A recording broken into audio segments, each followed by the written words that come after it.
How have you been holding up? Any adverse reactions? If you start to take a turn for the worse, make sure you tell me right away. You don't need to worry about me, Grandmaster. I'm fine. I mean, I barely did anything, so... What? You're too humble, young man. You played an indispensable role in the battle for Nodcry. We can't thank you enough for your support. Sometimes, when people praise you, it's because you deserve it. The best thing is to accept it calmly and with grace. It's important to learn how to respond to words of admiration. Let's do a quick demonstration. Albedo, that was an incredible feat of alchemy. The pressure was on, but you worked flawlessly at lightning speed to get the job done. Thank you. I can't take all the credit, though. Durin played a big part in forming the alchemical array. See? Did you catch that? A masterclass in how to take a compliment. Okay, yeah. I did work pretty hard to help prepare for the battle.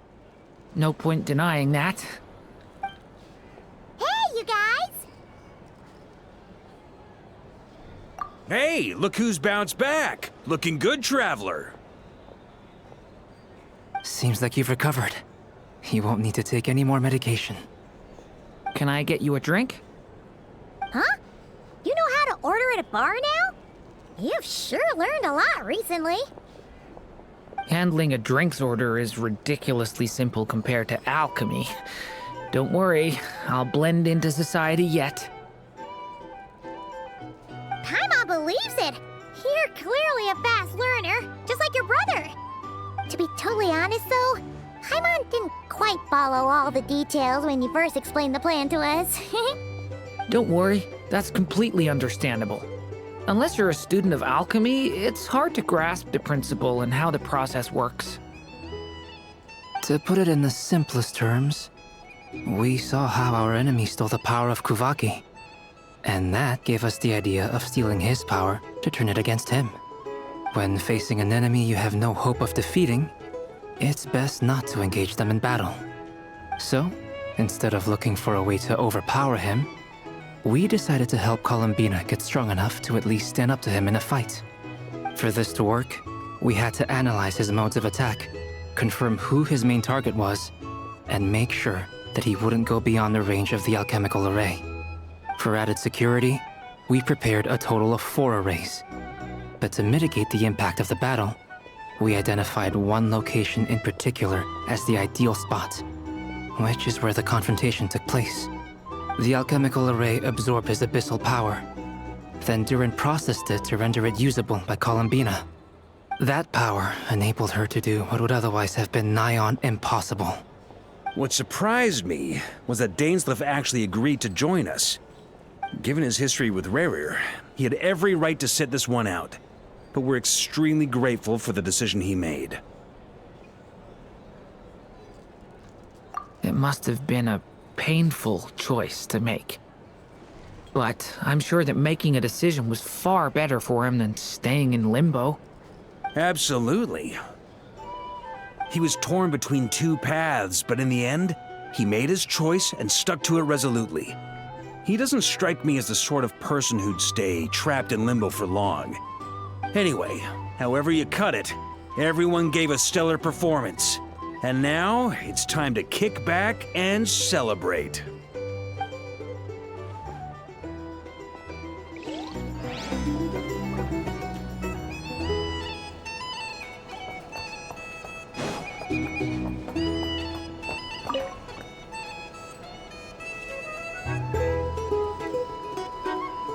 Ah, Lord Sangama Bay. How lovely to see you. I must thank you for the device you provided. It was an enormous help. Would I be right in thinking that it was developed by the Academia? Why come and ask me when you clearly know already? I mostly came to thank you. That's more like it. A little gratitude goes a long way with Lord Sangama Bay. Play your cards right, and you might even stand a chance of becoming my long-term supplier. The chance to work with such a kind and charitable investor as yourself would be a great honor for the Curatorium. Huh?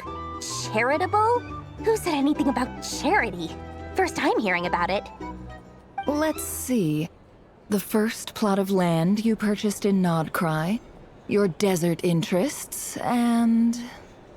Stop! What do you think you're doing? Exposing my investment history! It's nothing to hide from. They're all perfectly legitimate investments. And some of the land you purchased was with the intent of building a sanctuary? Yes, I heard about that too. How did you... You're a curious case, Lord Sangamabe. You don't like people finding out about your good deeds, do you? But I'm afraid no matter how hard you try to keep things under wraps, where there's a will, there's a way. You did it for Sumeru, didn't you? It was empty land that was gonna go to waste otherwise. I figured if I built something there, it might at least get some use in an emergency. Disasters are capricious things. They strike without any warning. I've lost family to a disaster before, and I don't want to lose any friends or business partners if I can help it. My elder sister used to dream of finding a sanctuary. Somewhere with plenty of food, water, and medicine. Where everyone could live happy lives. It was something I looked into, but after discussing things with the Dendro Archon, I decided on a more effective strategy. The tech people handled the tech, and Moneybags provided the Mora. It just made the most sense. It's a pity that so few people know the truth about you. Everyone says that you view everything in terms of Mora, and all you care about is growing your own wealth. So, what's the problem with that? Everyone wants to be rich. It's human nature. So yes, I love Mora, and it's nothing to be ashamed of. But surely you have dreams of your own beyond just making Mora. You don't get it, do you? My dream is to invest in other people's dreams. And, make a nice little slice for myself along the way. Just thinking about it makes me happy. That sweet, sweet sound of Mora. Thank you. For the device? And the pendant. Oh, that. I was just returning a favor. Don't worry about it. Seems like we've both been away from home for a very long time. Yeah. So long that I barely remember what my family even looked like. That would be your mother, father, and sister? Yeah, though it's been years since my sister passed away. It's not like I want to forget them, obviously, but memory can be even more ruthless than the most calculating business person. Beyond a certain point, if something isn't helping you, it just gets rid of it. My sister can't help me now. Slowly but surely, her face is fading from my mind's eye. It's become a vague impression. Not everything will fade. When loved ones pass away, the beautiful memories are the ones that last the longest. Yeah, that's true. If you ask me, that's the one silver lining in all of it. Well, that, plus, I'm sure that life is much better now than it was back then. Oh, absolutely. I have tons of Mora, a big beautiful house, business is booming, and I'm as happy as can be. You've got a lot going for you too. Boss of the Curatorium of Secrets? I'm sure there's plenty of Mora to be made in that line of work. I appreciate the vote of confidence.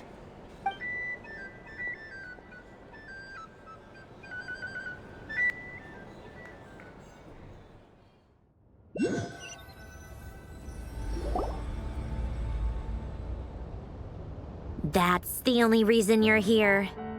Yes. I've thought a lot about it. And I've realized that you, me, and Arlecchino should be friends. I think this is very important. So I felt I had to come and tell you. Well, this is a new one. I'm so moved. I can't even hold my teacup. If that's all, you can leave now. Do you not want to be friends with me? Or is it that you prefer being coworkers? What is this, Columbina? Are you deliberately testing my patience threshold? Right now, my politeness module is active, but if you say another word, I swear I'll shut it down. If your politeness module was active, wouldn't you say the word please at some point? Polonia, please see Lady Columbina to the door. Will you still invite me to your next tea party? What? Yes, I think you will. Bye-bye, dear Sandrone.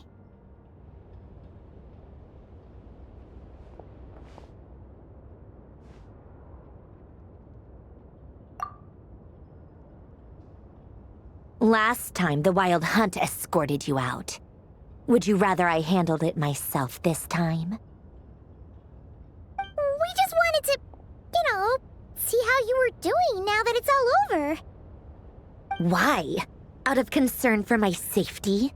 I hope you didn't seriously think that the Rayhir of Silnari would be able to lay so much as a finger upon me, given how prepared I was. Mostly because you kind of helped us out, so we just wanted to check you were okay. Looks like all your robots are fixed, huh? Oh, don't you worry about that. Tea time is already a write-off. The visitor before you managed to kill my appetite.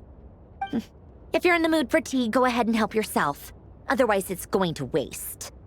My coasters are still missing in action, though. Use this notebook instead. Whoa! Pretty hefty notebook. Look at all those calculations. You can ignore those. They're just dumb scribblings. I doodle and write in my free time. Sometimes I remember the distant, dreamlike past. Sometimes I imagine the far-flung future. And other times, I grit my teeth and note down all the crazy nonsense going on in the present. Some people do the crosswords in the newspaper. This is my equivalent of that. Trying to predict the future is like daydreaming, and writing about the present just makes me furious. The past is my favorite. If nothing else, it's already set in stone, so I don't have to rack my brains trying to figure it all out. Huh. Although, having said that, the only vaguely interesting memory in my past is probably that guy they call Lord Artificer.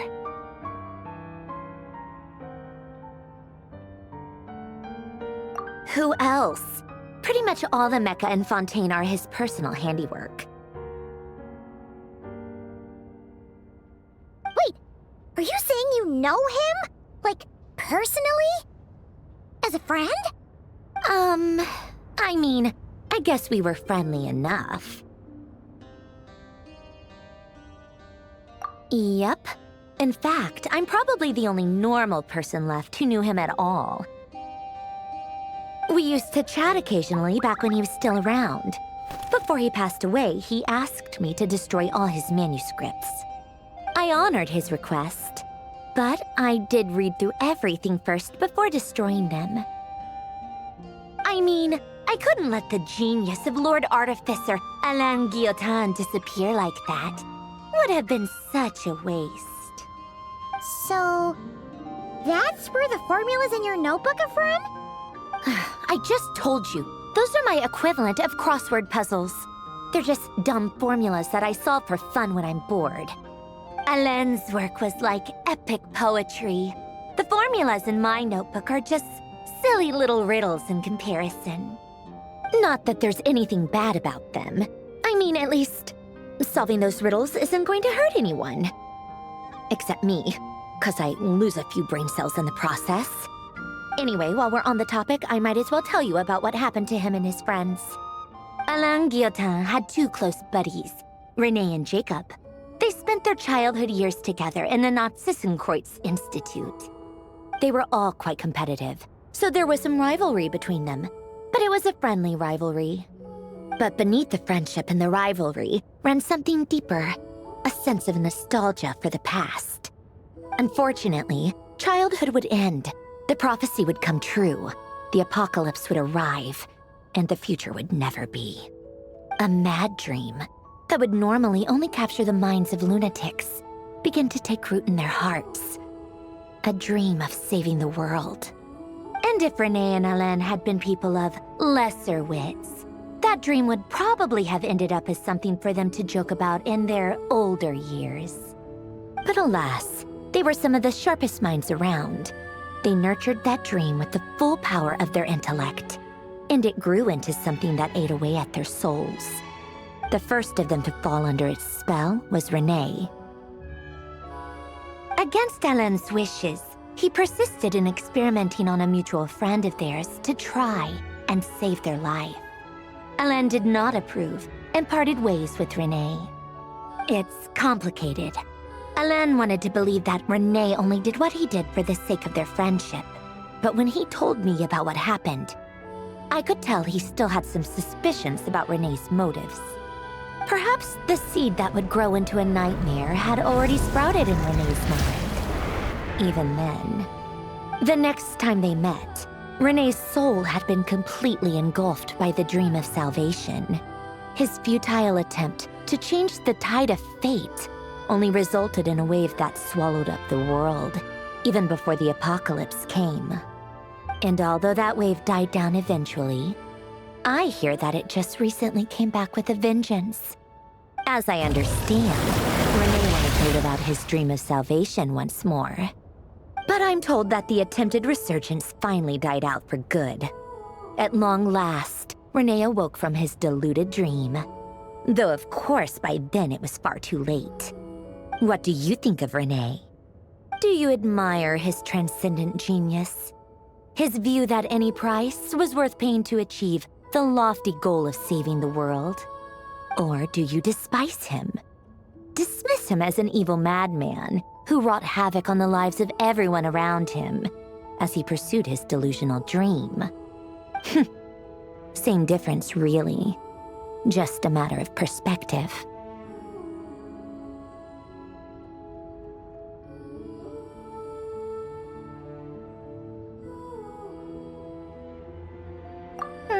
What a cop-out. But I suspect you'd have a more incisive and insightful answer if we dug into it further. I don't like fanatics who give up their whole lives for their ideology. Nor do I like fools who let their delusions take control. Maybe I could understand if Renee had just been an ordinary person. But he had a sage-like intellect. And still managed to get himself lost in the labyrinth of his own desires. Anyway, that's enough about Renee. Now, moving on to Alain Guillotin, the Lord Artificer. He managed to put a stop to the first storm whipped up by Renee. But after that, Alain lost his friends and family. To his credit, I suppose, the loss of his family and friends was purely a tragic accident. It's not like Alain sacrificed them for his cause or anything. After that, the only thing supporting his work was the same dream that had dragged his closest friend down to the abyss. But although the desire to save Fontaine drove him to found the Fontaine Research Institute, Alain continued to reject any form of transcendental knowledge or power. He was suspicious and fearful of it, having seen the way it had affected his closest friend. I think that formulas and machines derived solely from human intellect were the only thing that gave him a sense of spiritual comfort. Yet Alain's intellect was simply too great. It barely left him space to breathe in his lifetime. Once he realized that the end of his life was approaching, he finally accepted the truth. The Nazissenkreuz Institute needed someone, and a human being, to see its story through to the end. He quit working on his formulas, trading them in for the fairy tales that had played such a formative role in his childhood, but which he barely touched in his adult life. He told me that the director of the Nazissenkreuz Institute used to read those fairy tales to the children as bedtime stories. Apparently, they worked wonders at sending kids off to sleep. I think that all he wanted at that time in his life was to be able to sleep deeply without being plagued by depression. By that point, nothing else really mattered. At the very end, he laid down to rest in the ruins of the former Nazissenkreuz Institute orphanage, while the Fontaine Research Institute he had founded continued tirelessly with its work. Many years after that, tensions over competing dreams would once again cause a rift, this time between members of the Fontaine Research Institute. But the actions of those fools had nothing at all to do with Alain. And that is the story of two people from the Nazissenkreuz Institute who both wanted to save the world. One went all in on his fantasy of salvation without ever looking back, and ended up calmly sinking to the bottom of the deepest sea. The other sought desperately to burn bright in his life, even though he wasn't sure where he was going. I do sometimes wonder, why is it that people like them have such grand hopes of saving the world? Even the grandest tree starts as a tiny seed. So perhaps, for each of them, their mission to save the world began with a very simple desire: to save themselves. They were young children with friends and family who mattered to them, desires to explore the meaning of life, ambitions to have a successful career. They didn't want to see all of that taken away in one fell swoop. Or maybe they just wanted to find something to anchor themselves within the chaos, to stop them getting quietly swept away by the storms of life. But instead, the search for their own salvation took them down the rocky road laid out by fate. Do you think the desire to save oneself is enough of a justification to try and save the world?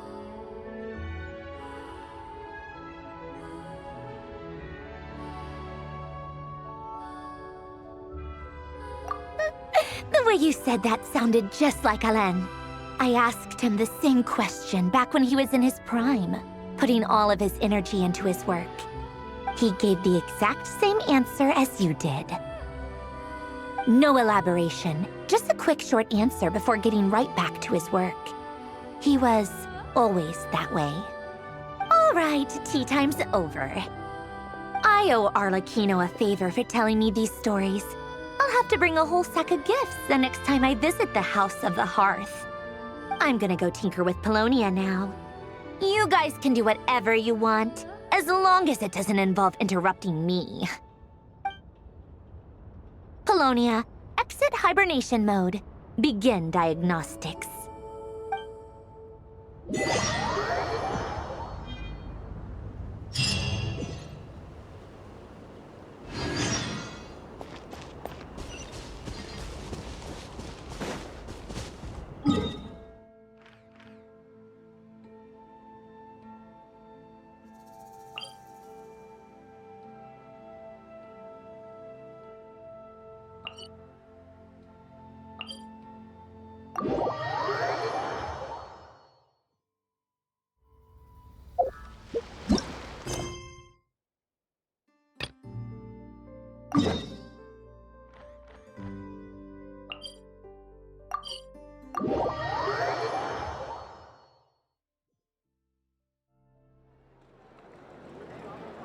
Thank you for waiting.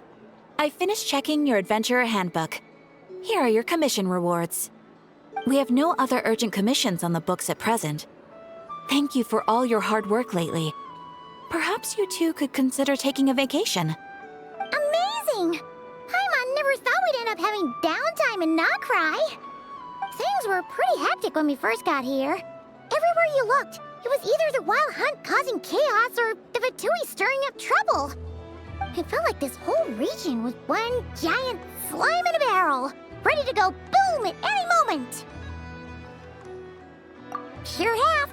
Things were looking pretty dicey, but in the end, we managed to turn it around. Whoa! Paimon just got deja vu! Oh, that's right. It's because we've done this like a million times now. Ah, yes. Are you two aware that the Moon Prayer Night is soon to take place? Oh, yeah! Lama told us that was coming up soon. Wait, why do you mention it, though? Do people in Nasha Town celebrate it, too?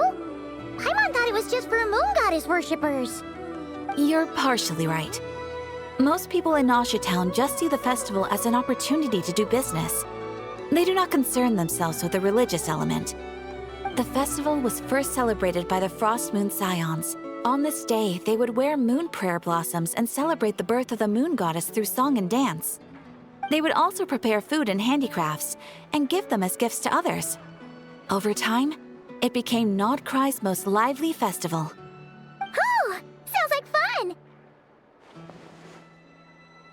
Great!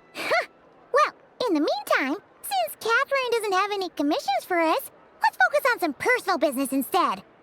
When we first got here, you mentioned that this was where your spaceship landed? We didn't get to follow up on it at the time, because we got wrapped up in that whole rare air situation, but now we can finally start investigating it properly.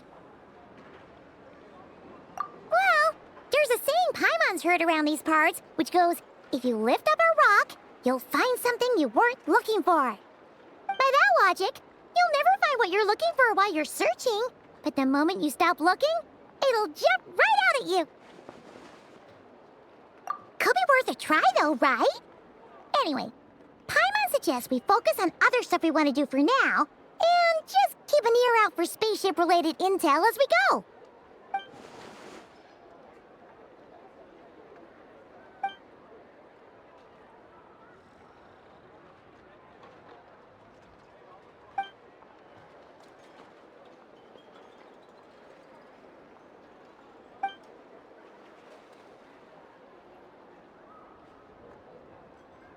What's wrong? You look super serious all of a sudden. Huh? Paimon gets why you'd be concerned about Columbina, but what does the doctor have to do with anything?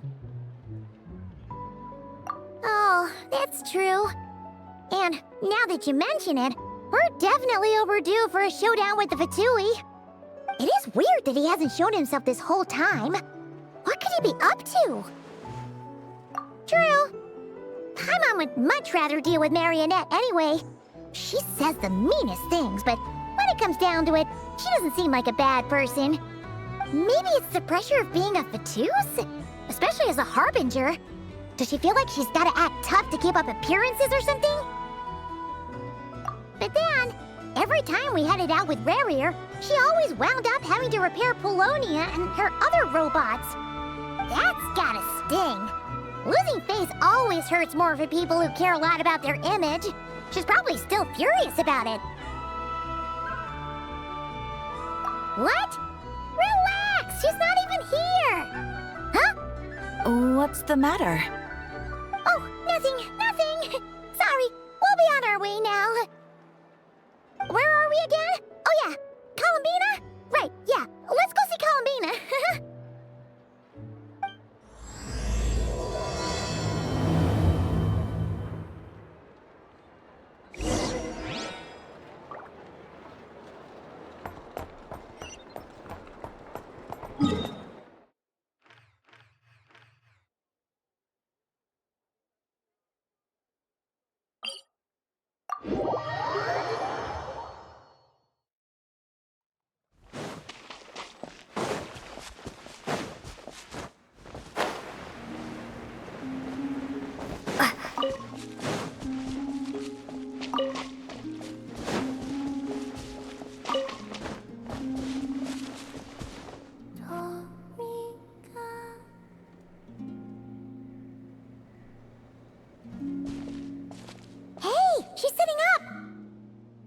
Is me sitting here a rare sight? No, we just thought you'd be resting. Perhaps I would have been, were it not for the sudden arrival of some unexpected guests. Not that I consider it a disturbance.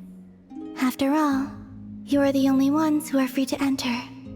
Would it not be a little unfriendly of me to lie down while we speak? I didn't realize you put so much thought into little things like that.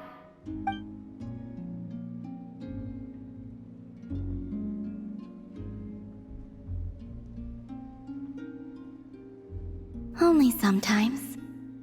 There have been moments lately where I think about you and your companions. They are warm, mysterious, and cozy memories. Very few of my past memories are anything like that. They say that travelers return home bearing bags full of souvenirs. But my luggage was empty, and I believed it would stay that way. Return home? So, you're still planning on returning to the moon? Yes. This planet continues to reject me, reminding me that I do not belong here. If I remain into that, There will come a day that I disintegrate. And I don't mean reduced to dust or turned into food for the flowers. I mean, I will cease to exist entirely. Alright then. Well, we're sure gonna miss you. But it sounds like we'll have to say goodbye. How do you intend to return? The moon prayer night is soon to arrive. On that day, the moon will be closest to Teyvat.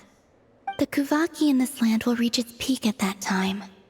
I merely need to grasp the tide, and with relatively little effort. Oh, Paimon gets it! It'll work like a slingshot! You make it sound like she's gonna get blasted up to the moon. If I did that, I suspect I would crash into the false sky. I will be using a much gentler approach. But I do like the analogy. It's fun. You see? She gets Paimon's sense of humor. In the blink of an eye, the time has come to part ways. It does feel that way, doesn't it? Time seems to fly fastest when you are enjoying it. I have always thought of myself as a wanderer on this earth, and it has never expressed any desire to keep me here. Yet, just as I plan to depart, it tugs at my arm. Is this a gesture of affection? Or is the world mocking me? Oh. Were you hoping I can answer that? Yes. You are a traveler, so you must have a lot of experience in this area. Then, what I would say is, enjoy the moment. That's right! Don't overthink it! Happiness is happiness and joy is joy! The point is to enjoy it, not analyze it! I see. Then what I would say is, even though I am very tired right now, I am still happy. I can't tell from the tone of your voice. Oh, really? You don't think I sound happy? I'm just kidding. I could tell you were in a good mood today from the moment we saw you. Ah, a joke. Albeit not a funny one. Anyway, I assume you're here about you-know-what. Give me your hand. Actually, it's not that. There's something else we wanted to discuss with you. Oh. Then, do you still want to give me your hand? Or not? Sure.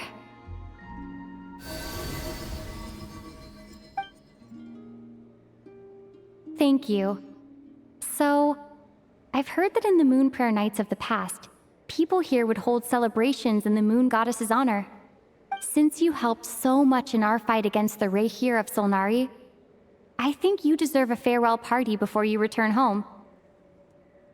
I haven't asked everyone else for their opinions on this yet, but I'd like to invite you to join the upcoming moon prayer night. I've never joined a moon prayer night before. I'm not sure what I would even do. Oh, don't worry about that!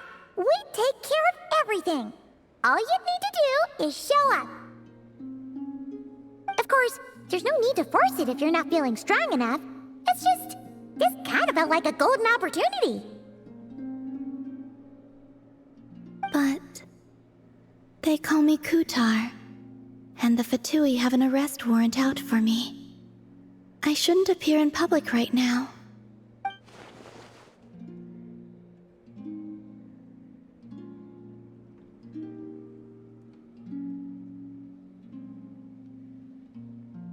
I'll make it work. You have my word. Yeah, we got your back! Well, she does. Paimon's actually not too sure what she's planning. All right, if you're sure. I will not refuse your invitation. I suppose it wouldn't hurt to pack a few more sights from this world into my suitcase before finally learning what my homeland looks like. Oh, if you see Lauma, please tell her that my answer to the question she asked me is neither yes nor no. Rather, it is, there is no need. That was kinda cryptic, but sure. Guess it's between the two of you. We'll pass along the message. Bye for now.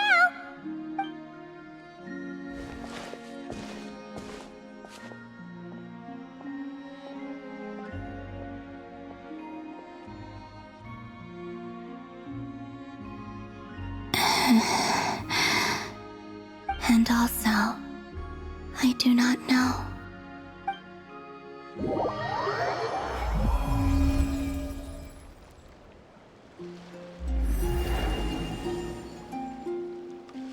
Since she's agreed to join the festival, let's go see who else wants to take part. Lama's gotta be the person most familiar with the Moon Prayer Night. We should start with her. Also, what exactly is your plan to keep her safe? I'm not sure yet. I'll figure something out. What? Are you serious? And Paimon even gave you her vote of confidence back there! When did you become so sneaky?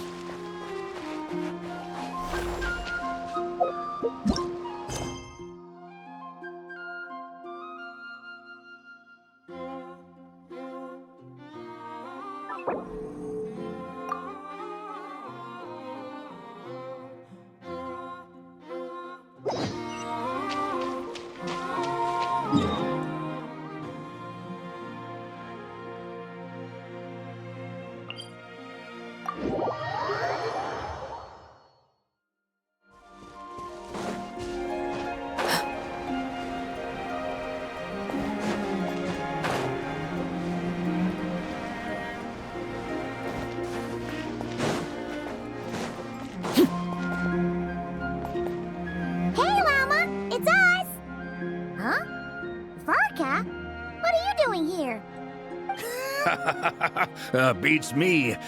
I had a bit too much to drink last night, and when I woke up, I was on Hisi Island. Mr. Varka is helping to oversee Nasha Town's preparations for Moon Prayer Night. He is here to go over some details regarding the decorations and custom cloth designs. Right, yeah, that too. What do you mean, that too? Yes. Celebrating this festival is a long-held tradition here in Nodcry. On this day, the crescent moon at the top branches of the verdant crest turns into a full moon, and the moon prayer blossoms bloom with a special radiance. Our people take these to be blessed omens. It's an especially welcome event coming off the back of all that nasty business with Rerir. Everyone got put through the ringer recently, and now they're looking to turn their fortunes around. The big shots in town all agree that a big, lively celebration is just what we need to rebuild people's faith in this place. No wonder Catherine said the people weren't so bothered about the religious element. That's right. It's become more of a local custom by this point. The celebrations have little to do with whether the religious stories behind this event are true or not. Even the Frost Moon Scions are eagerly awaiting the coming of Moon Prayer Night, despite now knowing that their past beliefs were founded on a falsehood. That's fair. It's a bit like the Lantern Ride in Liyue. It's a chance for people to enjoy themselves, not debate the existence of the Adepti. Oh, one other thing! We just went to see Columbina. We went ahead and invited her to take part in the festival this time. Hope it's okay. Wait, so... you mean she agreed to it? Huh. That's quite a surprise. Then, I suppose that she intends to return to the moon on that day. Oh, yeah! It's kind of a complicated process, but basically, it's like a slingshot. I understand. In truth, I had a feeling that she might make such a decision. Well, if Kuthar has decided to participate in the festival, we should prepare accordingly. Yeah, exactly.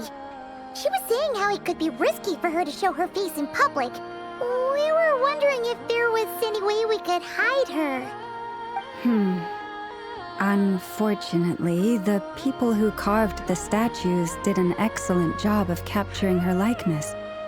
It will be very challenging to hide a goddess whose face everyone is so familiar with. Darn! We may have bitten off more than we can chew here.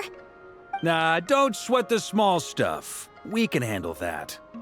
Huh? Are you saying you have a plan? Not as such, no, but the most important thing with a festival is to keep the mood light and your spirits up. You can't go preparing for a festival with those long faces. You'll never convince anyone to enjoy themselves. The Mondstatter spirit is strong with this one. As it happens, I agree with Mr. Varka. Let's start by making our appreciation for Kutar the beating heart of the festive atmosphere.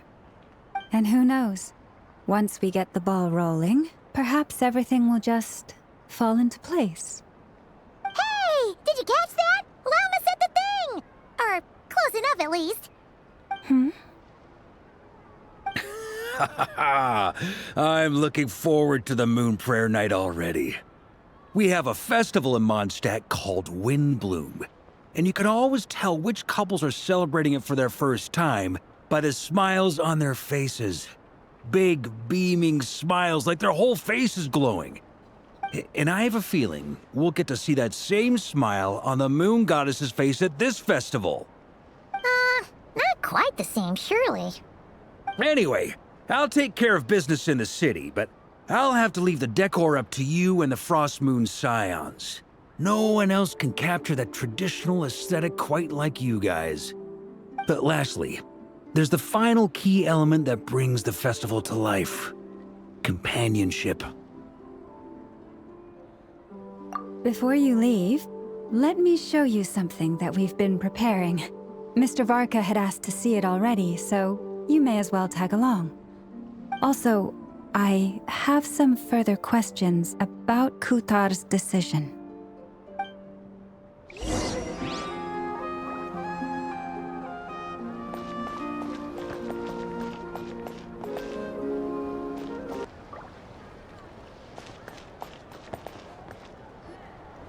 Huh! What's this? They sure look like they're having fun. I believe so. Kuhenki seem very skilled at playing drums like these, although I'm not sure where they learned it from. Maybe it's an innate talent? In their eyes, they're probably just playing with toys.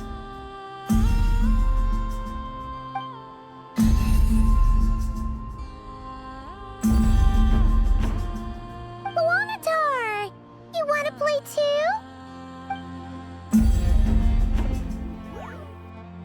Yeah. She looks more confused than anything. Maybe we can teach her next time if we get the chance.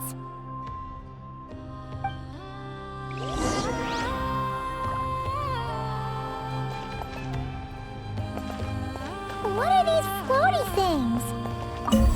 Moon veils. We hang them from buildings in the city during the festival.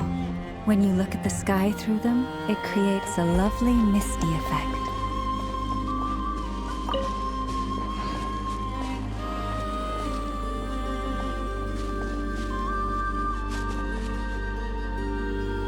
Everyone seems hard at work. They are preparing items for Moon Prayer Night. For instance, the sculpture being made over here, Mr. Varka and I were just finalizing the details of where it will be placed. Ah, there she is. I didn't know the finished article would be so large. Not to worry, though. All the necessary arrangements have been made. Just let me know once it's ready, and I'll get some people to ship it over. You have my thanks. And over here, we are preparing a very traditional confection. Oh, look at all these colors! It looks great! Can Paimon try one? Of course. I have a feeling you'll like it a lot. You bet! Sweets and treats are Paimon's favorite! If you included those in the Feast of the Moon, I bet Paimon would have joined the Frost Moon Scions by now. There will also be verdant crests like this present in Nasha Town during the festival. The timing of Moon Prayer Night is not completely set in advance. We make a rough estimate, then observe the changes in the verdant crests and moon prayer blossoms to guide us. As such, the wait itself is a fun feature of this particular festival.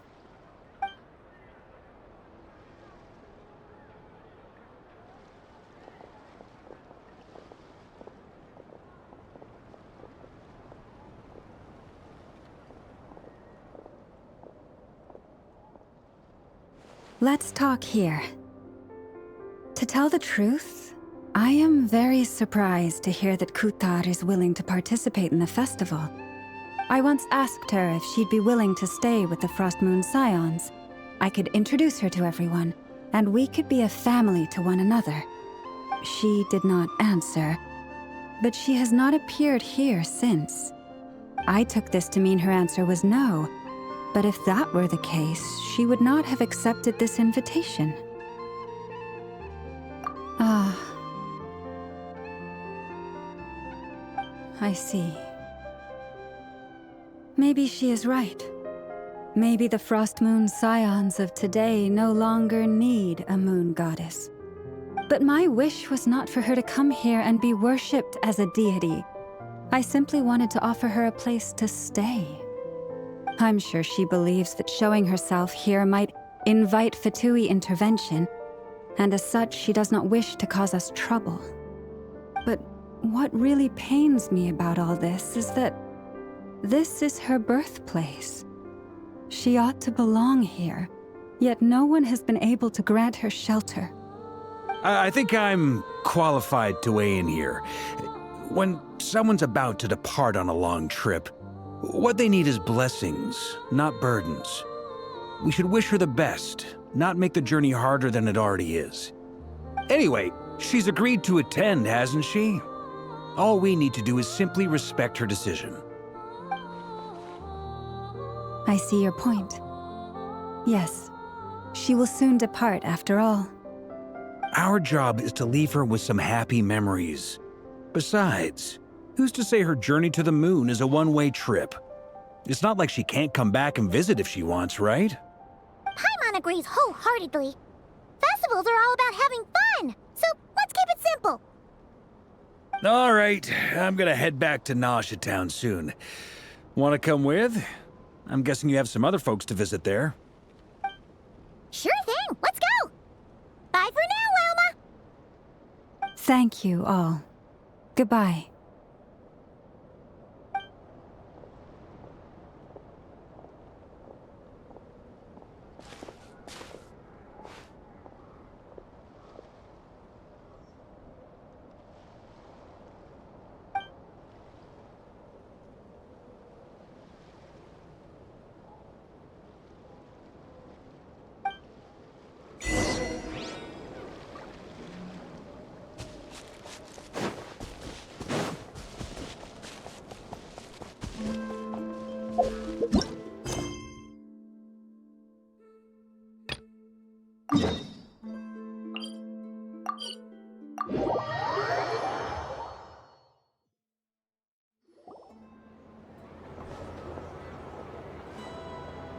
Huh?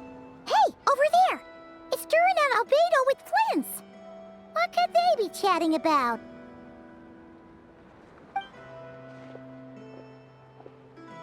Your guess is as good as mine. Ah, Grand Master, and the Traveler and Paimon. Hello there. It's been a while. Perfect. We have some new volunteers for our investigation. Wait, let me guess. The righteous Lightkeepers are finally ready to hunt down the Abyssal Dragon? Haha. Yes, that too. Yeah, right! Oh, wait! Why does everyone keep saying that too? Well, to be precise, the facts match, but not the causality. Wait, so I guessed right? Half right. Don't act so impressed with yourself. Maybe I can explain. We ran into Mr. Flint's north of Nausea Town. At that time, we just noticed a few abyssal creatures out in the wild, but the strange thing was, I didn't detect any traces of abyssal energy on them at all. On closer inspection, we realized that they were not real monsters, but something akin to reflections in the water, or perhaps a mirage. Huh? What do you mean? Like, you could see them but not touch them? Exactly. It was very peculiar. They roared and tried to attack us, but we could not make any physical contact with them. I think I've heard of things like that happening in Nodcry before, but I don't know much about it. Yes, it's a known phenomenon. Mirage-like illusions tend to appear in Nodcry in the run-up to Moonprayer Night. From a distance, they appear quite real. I myself thought that Misters Durin and Albedo were locked in battle with abyssal monsters when I first arrived. But after sharing intel and investigating a little further, we can confirm that these illusions are harmless. There is no great cause for concern. All the Mirage stories I've heard are either animals, rocks, or small houses. Abyssal monsters, though? That's a first. It's a first for me, too. So I'm planning to look into it further just to be on the safe side. I intend to inspect a few more locations. What about you two? Any plans? Alice contacted me a few days ago. She'd like me and Durin to assist her with an experiment. But we lost contact shortly after receiving the message. I'm sure that comes as no surprise to anyone familiar with her. We don't know when the wind will blow, yet when the wind blows, we will know. That, in a nutshell, describes how Alice operates. Yeah, that tracks. Okay. Well, I suggest we investigate this Mirage business in the meantime. It's piqued my curiosity, and I'm pretty sure I know someone who will already be 10 steps ahead of us. Well said. Right? Whatever's happening in Nodcry, she always seems to be the first one to know. Let's go see what she knows. We can invite her and her staff to the festival while we're at it.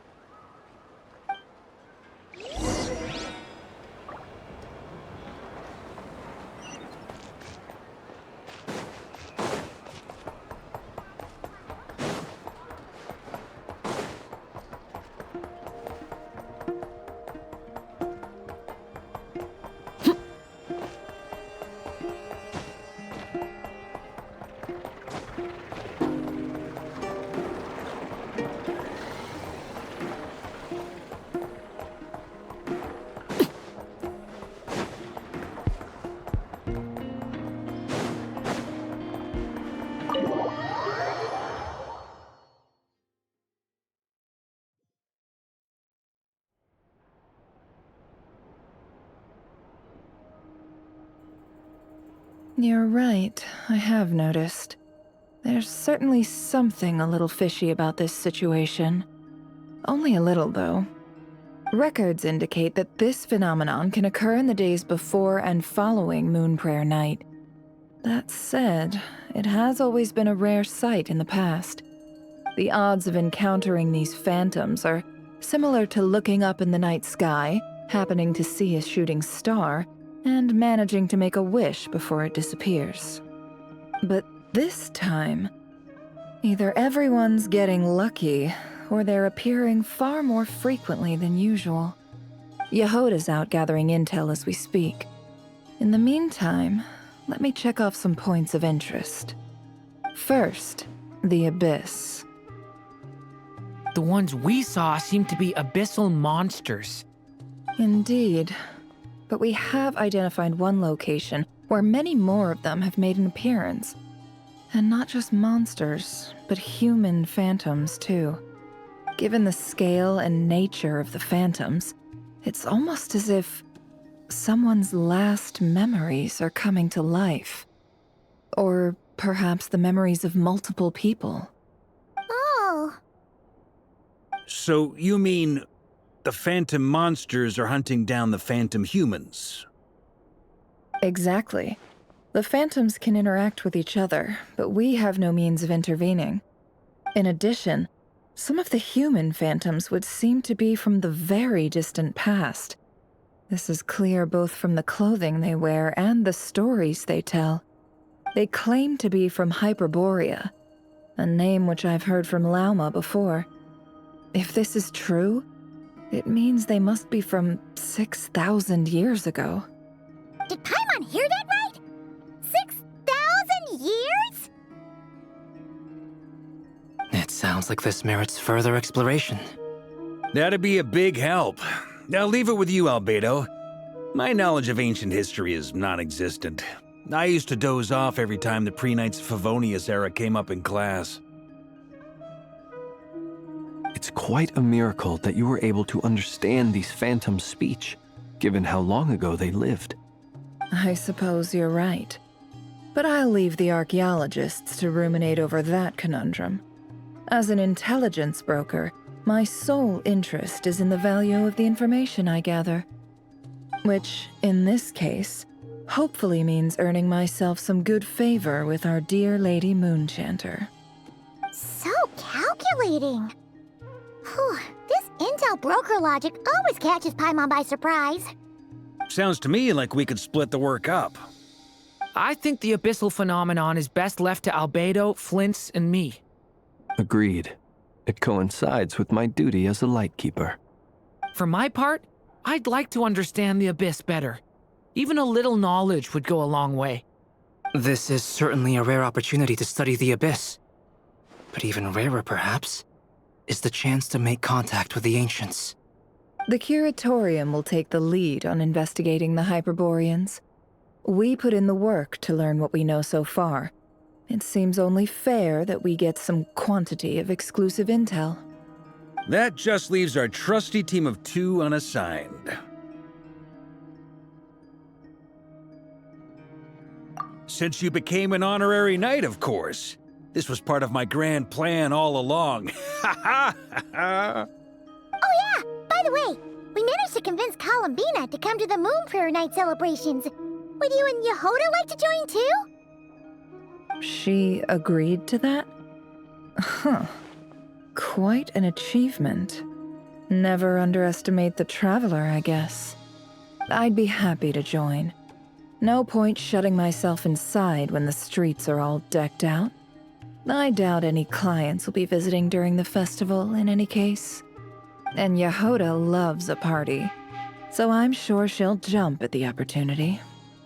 No. No. No. No. No. No. No. No. No. Way to contradict me in front of...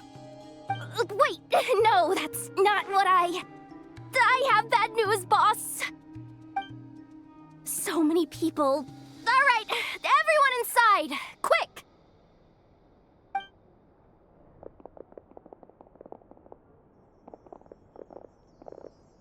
This is gonna sound crazy, but hear me out. I saw one of those phantoms at Star Sand Shoal, and it was some sort of flying ship. Like a spaceship? That's gotta be the one you came to Tibet in. You said you saw the same thing through the moon marrow, right? Huh? You already know about it? Ugh, I thought I was gonna blow people's minds. Turns out I'm the last to find out. Wait, back up. You came here in a spaceship? Now my mind is blown! What's it like on the inside? Was it like flying through space? I want to know everything! Yep, exactly. Huge discovery. You're the best, second best intel broker in the world. After your boss, of course. Wow. Really? Well, I don't know if I'm all that, but... I guess that decides where we're heading next. Come on, don't look at me like that. I know the spaceship doesn't have anything to do with me, but you don't want to leave me as the only one twiddling my thumbs, do you? Please? Fair enough. You can tag along. In that case, let's meet back here to discuss our findings once we're done. I wish everyone a productive investigation. You too.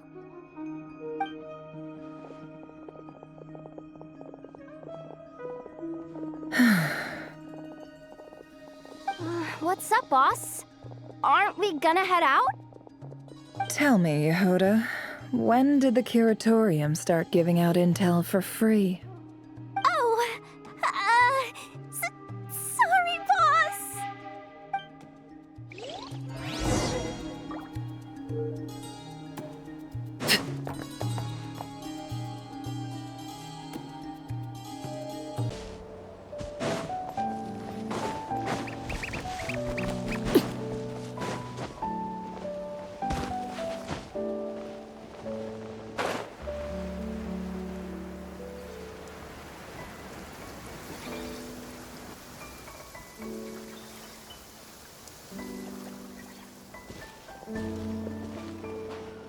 Well, what do you know? Yehoda was right on the money.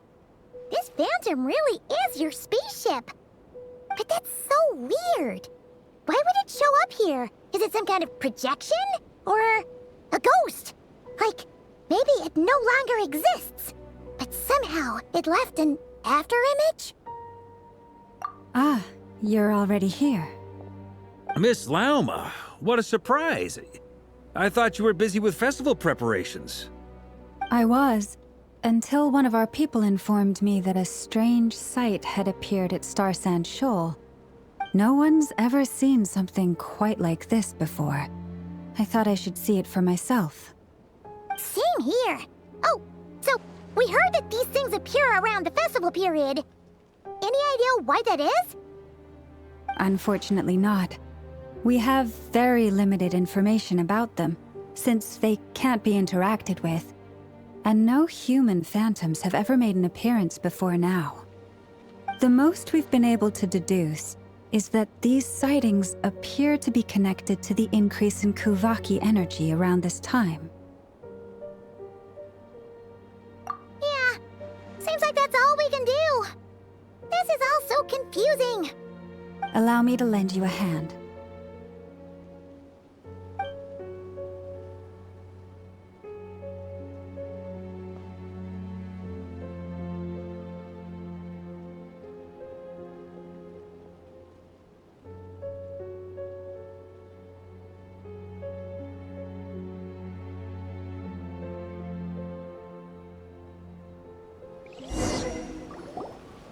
Everyone, our friend here should be able to provide us with some information. Is that a phantom Rhymehorn deer? I've heard about how the Frost Moon Scions live in harmony with the animals and can even communicate with them. That's coming in handy now, for sure. Okay. Yes, I understand. Then how about this?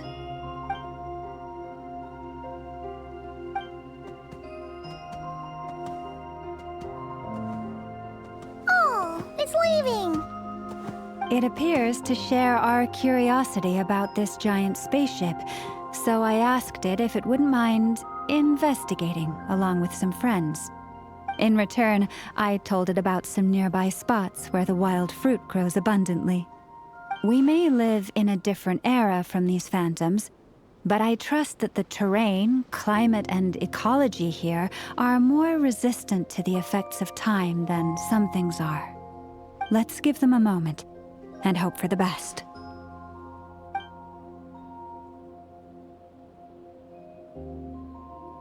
All back together? Must have been a lot of fruit. Indeed. Now let me ask them some questions.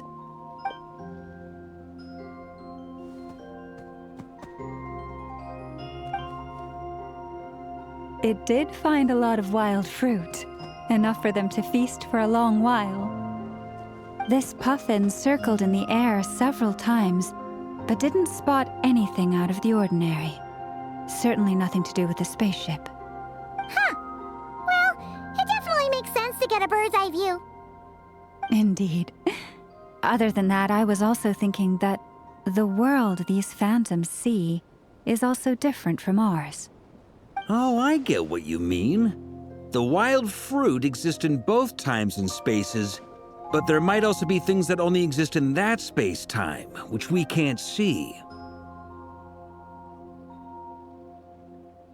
Good point. Great thinking, Llama.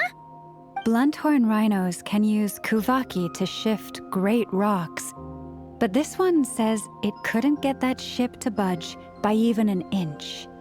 The sniffer mole tried too, but despite being a skilled digger, it could not get through. They say that the spaceship looks robust and undamaged.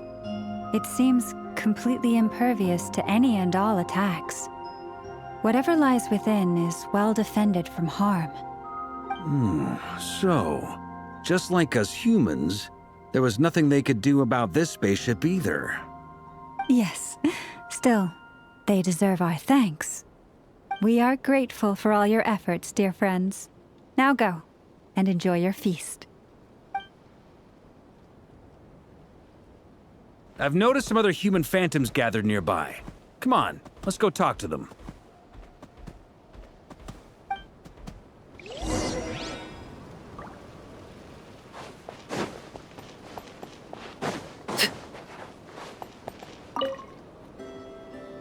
What is this thing? I've never seen it move, and there's no way to get inside. Goodness knows. My grandpa says it's been sitting here at least since his grandpa was still alive. What about his grandpa? Did he say anything to your grandpa's grandpa about it? Huh? I don't know. In all likelihood, it was here back then too. Hard to imagine something this huge could move. Guess that means that as far as they're concerned, this ship's been around a long time.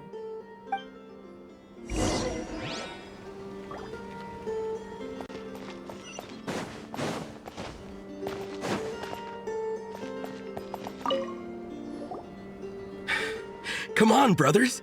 If we can get even a small chunk off of this thing, it's gotta be worth a fortune. Today is the day we strike it rich. Huh? You mean Paimon? Yes, brother, I shall join you. Let's make our fortune. We should go with them. What the? This thing is crazy tough. I can't even scratch it. What's it made of? Sorry, brother. Looks like we'll have to seek our fortunes elsewhere. Enjoying yourself? I was just seeing if I could influence this phantom's perception by playing. But nope, no dice.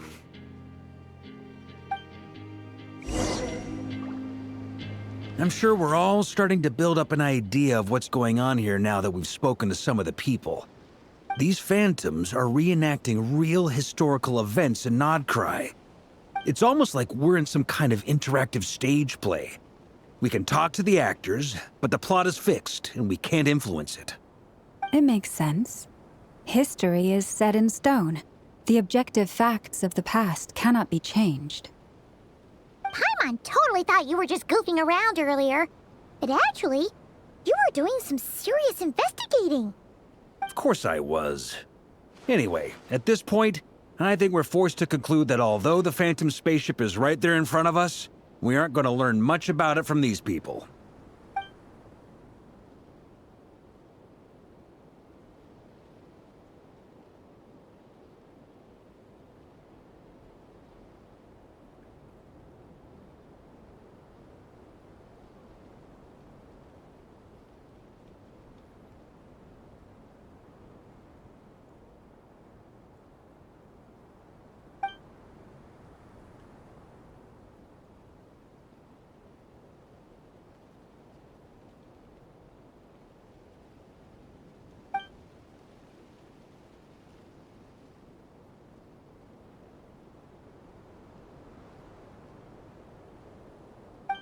Don't be discouraged. If nothing else, this is proof of the ship's existence. And think about it. So many people tried to hack their way inside, but no one could get the door open. It's made of very tough material. To me, that says that we'll either find the ship itself or the story behind it. It's just a matter of time. Huh. Every now and then, when Varka gets serious, he actually does seem like Grandmaster material for once. I wonder how the others are doing. Let's head back for now. Sounds good. Also, drinks are on me if Team Knights of Favonius is the first to finish. Wait, we have a team name now? Am I in Team Knights of Favonius as well? You're very welcome to join. We've even got a cathedral ready for you. Isn't that technically blasphemy? You wouldn't dare make a joke like that if Barbados was in earshot.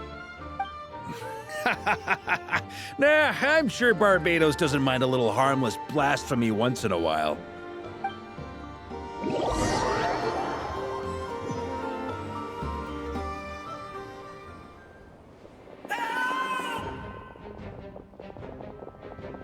Oh, no!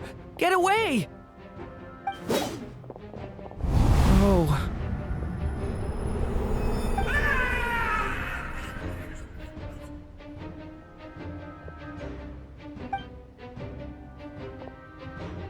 I know it's hard to stomach, Mr. Duran. But as I'm sure you've noticed, there is nothing we can do to intervene in that which unfolds before us. But we have to at least try. And try you have. But are you aware of how many unsuccessful attempts you've made now? I wasn't keeping count. I'm afraid this is the 39th failure so far. Or the 5th if we're only counting this particular victim. There are no indications that these phantoms may be altered in any way. You seem to have calmed down a little. I'll make us a fire. You should rest and have some water. Feeling any better now, Mr. Duran? May I ask a few questions? Be my guest. What exactly are we witnessing here? What happened to those people? My guess would be that we are seeing Nodcry during the Conrian Cataclysm. Would that be accurate? Conria. That is correct. As you know, once the Abyss senses even the tiniest crack, it floods in and spreads like wildfire. There was a time in the distant past when it permeated all of Nodcry, causing immeasurable harm. The people paid a terrible price to heal this land. Then, 500 years ago, the whole of Teyvat suffered an abyssal disaster. Once more, Nodcry was dealt a devastating blow. I see. In the face of the abyssal onslaught, all were like grains of sand tossed around by a tidal wave. Be they human, fae, or god. The moment you witnessed is but one drop in a whole ocean of catastrophe. All right. I guess that answers my second question, too. I wanted to know why there's nothing I could do to help them, and that's because what we are seeing is history. That would be my guess as well. As I understand it, history and fate are not all that dissimilar. The latter may be unseen to us, but both are immutable. Yes. Fate was determined long, long ago. I still have a couple of other questions for you, Mr. Flint's. You mentioned more than one abyssal disaster that has struck this land in the past. How can you be sure that what we're seeing is from the Conrian incident? And also, how are you able to stay so calm when you're talking about these events? From everything I know about you, you're not cold or ruthless, and you're not indifferent to the suffering of others. Alas, I am forced to show my age. I must be 600 or 700 years old by human measure. Wait, so you... One is not easily moved by history when one has witnessed the truth firsthand. I'm sorry. You needn't apologize. Your passion is a good thing to have. Treasure it, because someday you may find it in terribly short supply. Now, at the risk of offending you, I have a question in return. Your curiosity toward the Abyss, is it born from hatred or because you sense its call? I only ask because I kept a fragment of Rarir's body in my lantern for a short time. Specifically, his heart. So I know what a burden it can be to carry the Abyss with you. And I hear its power growling from somewhere within you. In my eyes, your mere existence is a miracle. My honest answer is... I don't know. I don't think I have the confidence to say for certain. What I will say is the abyss is not the only issue that haunts me. Even before I became who I am today, the question dogged me constantly. Should I even exist at all? My doubts remain unresolved. But when we fought Rerir, something became a little clearer to me. Sometimes it is the darkness within us that allows us to achieve the impossible. I certainly got the sense from your 39 attempts that you were trying to achieve the impossible. It sounds like you've resolved to see the truth for yourself. Absolutely. In that sense, he and I are quite similar. Then I wish you every success. I look forward to the day of your transcension. Well, if everyone's caught their breath, I suppose we should head back.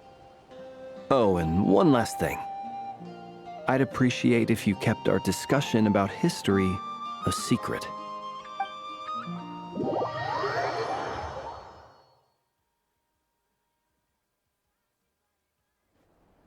Incredibly, our separate investigations led us all to the same conclusion. Hooray for consensus! Yeah, but we barely learned anything, though. I totally thought this would be the mother lode. Talking with the ancients? I mean, come on! But nope.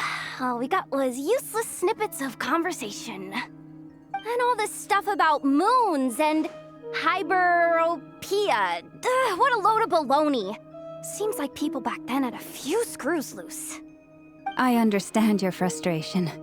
We found the same issue. Each phantom only showed a very brief moment in time. There isn't much value to be found in these miscellaneous fragments of a civilization's history, no matter how glorious it may have been. If there's a silver lining, it's that these phantoms are harmless to the present reality. They shouldn't get in the way of the festivities. Paimon agrees. And not just because it's the first thing she understood in this whole conversation. You look disappointed, Nefer.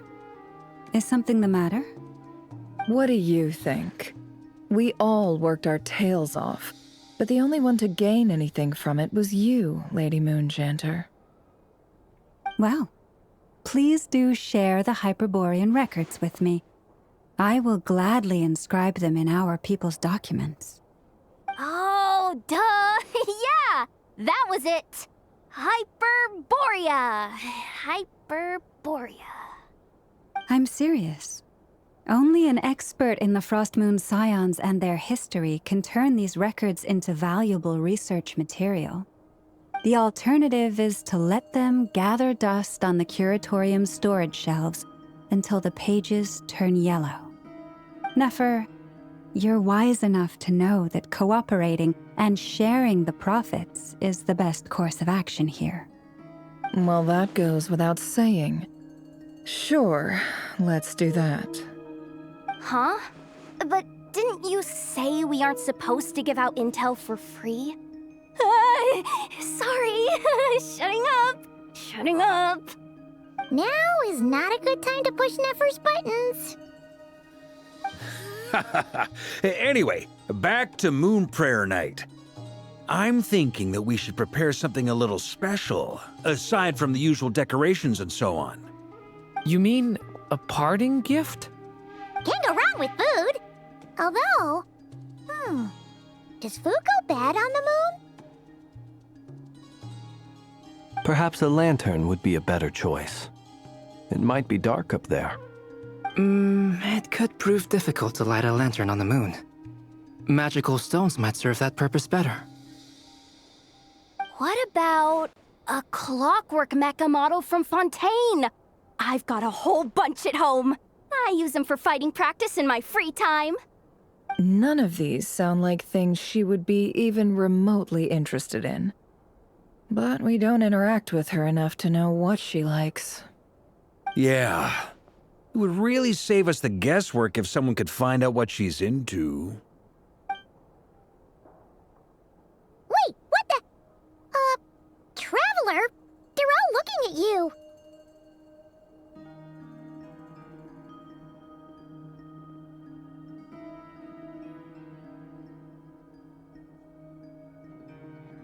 Great! Haha, problem solved. Now, I need to stop by Dory's. Gonna need her help sourcing a bunch of stuff for the festival. Then let's leave it there for now. We all have our own business to attend to. Traveler, if you find out what Kutar likes, let us know right away.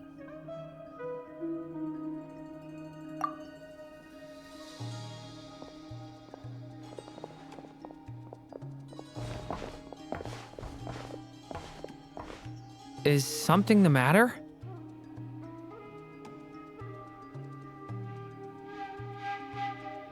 I'm fine. It's just... I'm still feeling a little rattled after witnessing the horrors of the Abyss. But it's okay. This is something I have to work through. I'll be all right. Thanks for your concern. Well, don't put too much pressure on yourself. If you ever feel like something's wrong, physically or mentally, we're here to talk.